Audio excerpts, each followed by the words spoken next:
Assalamualaikum and a very good day to anyone watching this video.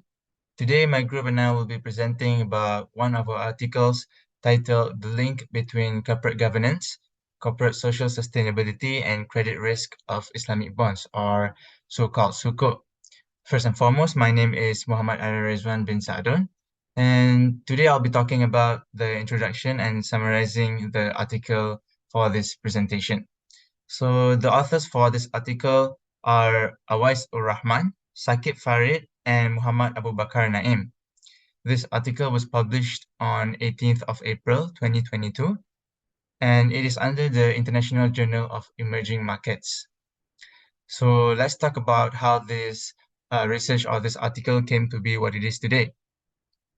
The main thing about this article is Sukuk, the Islamic bond, and this is an alternative to the conventional bond, and Sukuk has achieved huge success, especially in Malaysia. However, Sukuk defaults has increased in Malaysian Sukuk market, with 26 cases yielding a loss of more than $2 billion. This is also happening all around the world, these defaults, and this shows that there are a few uncertainties in the Sukuk market, especially in involving the credit risk and default risk. Even though this issue is important to investors, very little was done in research perspective to understand these defaults and the factors influencing the credit risk and default risk. The authors also find the importance of corporate governance and corporate social sustainability on default risk of Sukuk. Hence, the authors aim to find the impact of these two variables on the credit risk of Sukuk. And the results of, to summarize the article, the results show that CG and CS have a positive relationship to distance to default, and CS contributes more in multiplying the DD. And my group member will explain a little bit more about the findings later on. So moving on to the next presenter. Okay, Assalamualaikum. My name is Zikri Hafiz. Today I would like to present about the problem of this article. Okay, first question is the problem clearly stated. Okay, the article clearly stated that the main concern of Islamic bond is the increasing default in sukuk all around the world. The article also highlighted the significant uncertainties in sukuk industry. An analysis of sukuk default risk and its management through different tools in order to find out the link between corporate governance, CG, and corporate social sustainability, CS, and credit risk, CR, of Islamic bond. The problem between these three factors is analysed into depth in the literature review and introduction based on previous research and finding. Okay, the second one is the problem particularly important? Okay. The study done also tried to argue the facts whereby that the relationship between CG and default risk is triangular. Thus, the research pursued by the author require two-step procedure. Okay. The researcher of the article also must take in account that the GC variable of theoretical context. Conceptualization of the variable selection on the ground of agency theory is one of the main concern of the research. Okay. Third question, question number 3 is what is the purpose of study? Okay. The purpose of the study is to investigate the impact of CG, corporate governance practice, and CS, disclosure on default risk of Islamic bond in an emerging market, which are now being widely accepted throughout the world.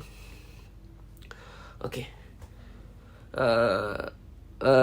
Question number 4 is what is the hypothesis? Okay, the first hypothesis ruled out in the study is that CG positively impact the distance to default of Islamic bond. It is also stressed on the significant influence of CG on CS. Okay. The second one of hypothesis is being formulated based on the above facts.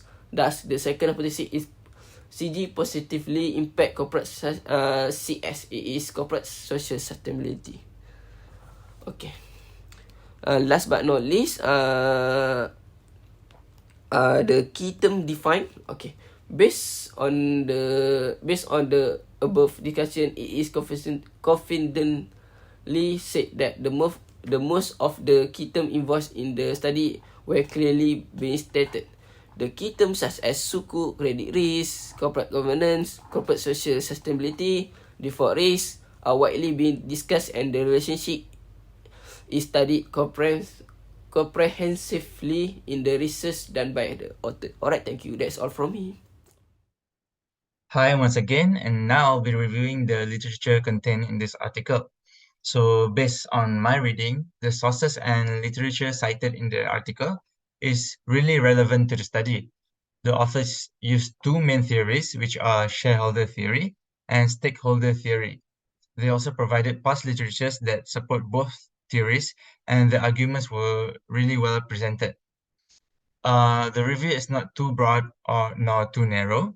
It is perfectly concise and specific to the topic of the article, which is credit risk of Islamic bonds, and subjects that are important to the success of the study.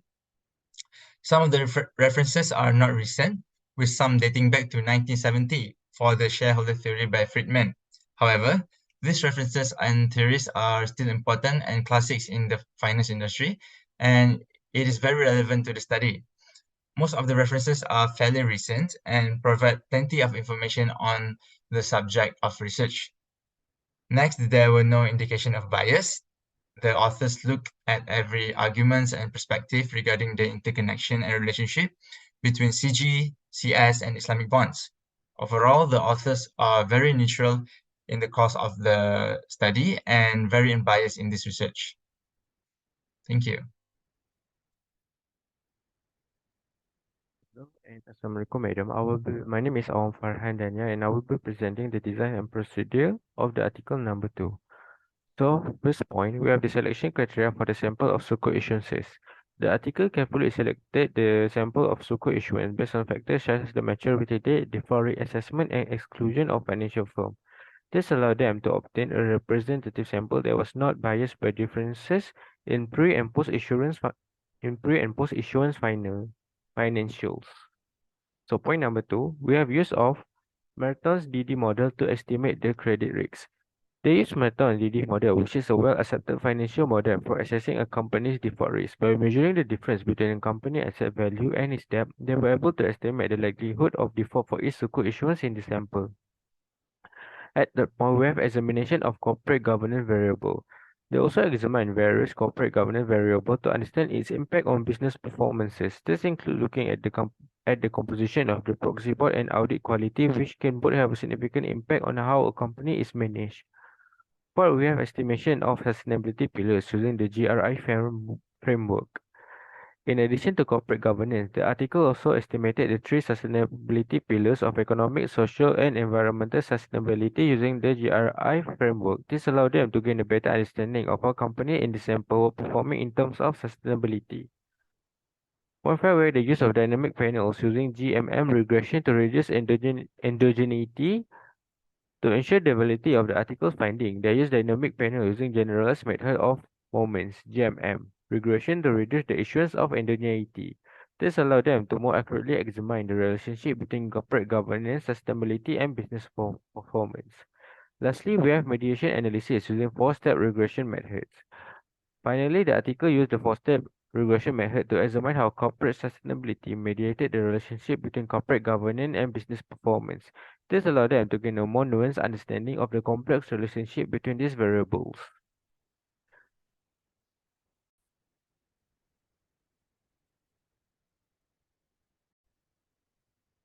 I'll be continuing for the data analysis and presentation. So we will be looking at this point. First one, we have the background. Before we delve into the details of the study, let's first understand the background.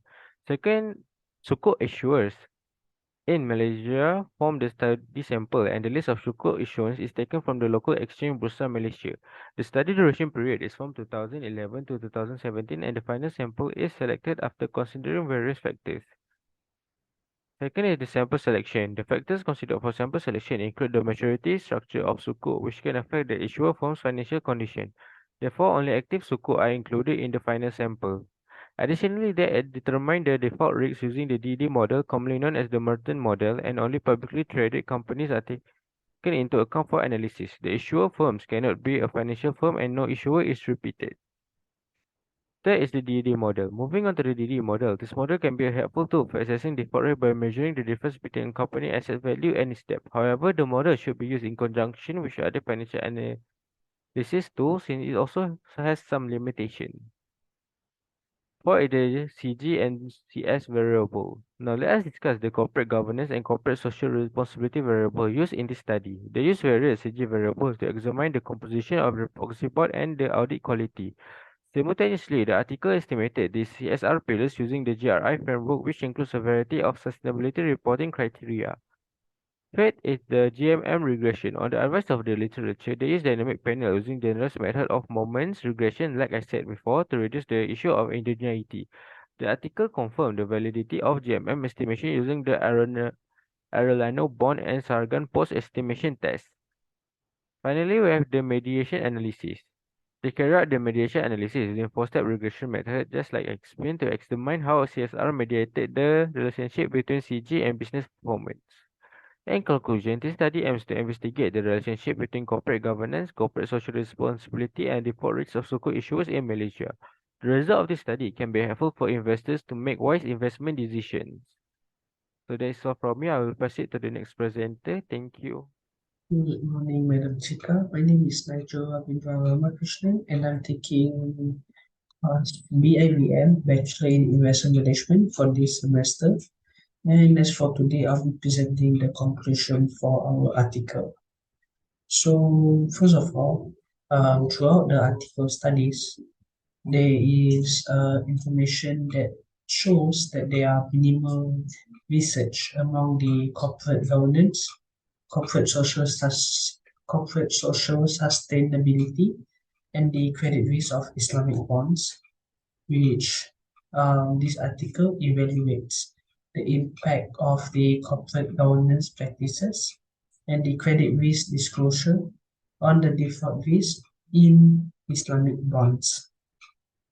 And for the next point, the study of this article also helps us identify on how does the situation looks like when corporate sustainability influence the relationship between the corporate governance and the distance to default in the Islamic bonds. And as for the third point, throughout the article, we are able to identify the bad correlation between the board of independence and the distance to default of the Islamic bond, which then will create another situation, and this situation will lead to an inversely correlated between the audit committees and the distance to default in the Islamic bonds.